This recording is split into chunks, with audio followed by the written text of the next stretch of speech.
In a deep, shadowy forest where the trees whispered secrets to the wind, there stood a tall, mysterious tower.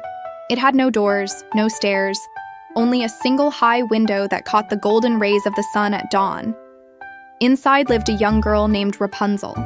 Her hair was like liquid sunlight, flowing down in shining waves, long enough to touch the ground from her window. She had been taken as a baby by a sorceress, who locked her away to keep her beauty all to herself. Every morning, Rapunzel sang to the birds that perched on her window.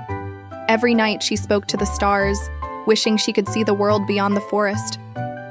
The only person she ever saw was the sorceress.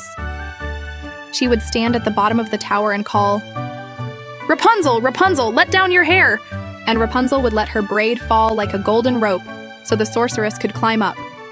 One summer afternoon, a prince was riding through the forest when he heard a voice so pure and sweet, it seemed to wrap around his heart.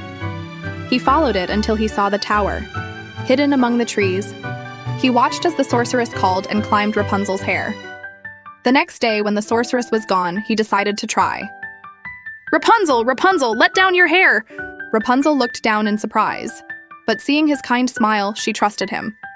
She let down her braid, and up he climbed. The prince and Rapunzel became fast friends.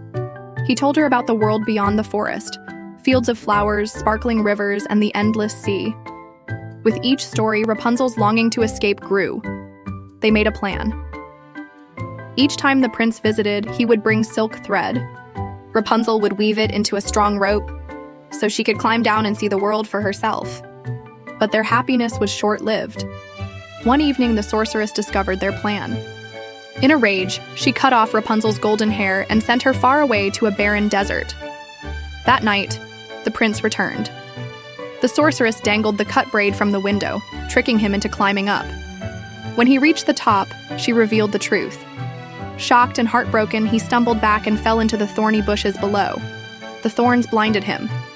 Yet love does not vanish so easily.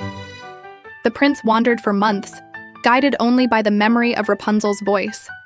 And one spring morning, carried on the breeze, he heard it again.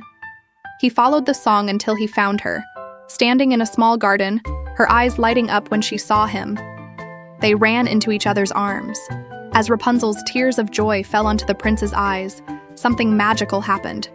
His sight returned. Hand in hand, they left the shadows of the forest and walked into the open, sunlit world. Rapunzel's days of longing were over. She was finally free. The end.